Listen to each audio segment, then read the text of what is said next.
Rabbit, rabbit, everyone. Stephanie McCullough here, founder of Sofia Financial on this April 1st, 2020, wishing you some financial good luck. Well, the world looks very different than it did a month ago, didn't it? And now what I'm really looking at is financial planning in a crisis. Ideally, we do the financial planning before the crisis hits.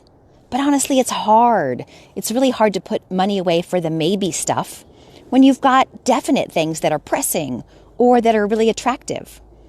It's hard to spend money on things like insurance that you may never need.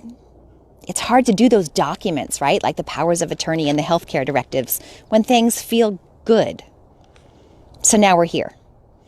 And it's, I'm sure, affecting each of us, but in different ways. Some folks have lost all of their income. Some folks have lost a percentage of their income, a small amount, a larger amount. I would say all of us are facing some level of future uncertainty. We just don't know how this is all going to pan out.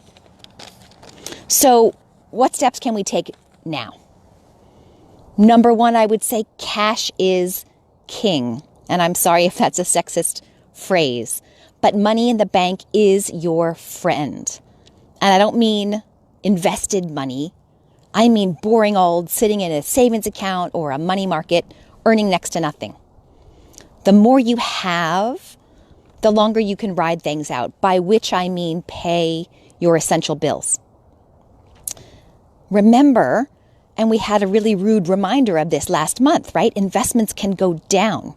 Things in mutual funds, things in your retirement accounts. We've had such a long period of time where they really didn't experience much of a down. But we had a really unpleasant reminder last month. Investments do go down, which is why we don't put our short-term money in the investments. So money in the bank is important. And to that end, number two, I would say look at where your dollars are going. Fewer dollars going out the door means more that you can build up in your cash reserves. So cut your non-essential spending. And I don't necessarily mean your Netflix or your Hulu subscription, right? Because those are our coping mechanisms. But other things. Some of it's happening by default because we're not going anywhere. I'm in my backyard to give you a little bit of color. But most of us are in our homes, which means we're spending less money already. It's okay to be a little bit selfish at this point. Yes, we don't want to hurt our nonprofits and our local businesses. We want them to survive, but we also need to survive so that we can be around longer term to support them. If you have any concern that your job is in some type of jeopardy, consider stopping your retirement plan contributions for the moment. If you're putting money away regularly in a savings account or other investments, maybe you can put that on pause now. And if you never end up needing your emergency fund, awesome, you can catch up later. But that's another way you could perhaps gather a little bit more cash in the bank. And then look to see if there's any relief available. There's some deferrals going on for student loans. I've heard of people talking to their credit card companies and getting payments deferred. Can you do something about your rent or your mortgage? I had an email from my bank today. They are taking applications for mortgage deferrals. Small businesses, right, with the big stimulus package last week, have opportunity for some loans and for some grants. So look into all that stuff. And then if you get to the point where you need to tap into assets that you normally wouldn't, here are some things to think about, right? You want to look at what's the cost going to be. So if you're looking at maybe your home equity line of credit, if you've got that in place, what's the interest rate? You know, how quickly were you going to have to pay that back?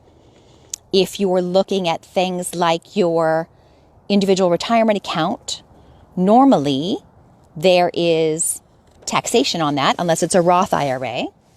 But also if you're not yet 59 and a half, there's a penalty for taking money out. Well, that penalty has been waived up to $100,000 of withdrawals. Now you have to prove to somebody at some point that you've been affected by the crisis. Furlough or reduction of hours or lack of childcare or something. But no one's exactly clear how that's going to work. And then the other nice part about that is they give you 3 years to pay the tax. Normally, if I took a withdrawal from my IRA this year, I'd have to pay that tax owed by April 15th of next year.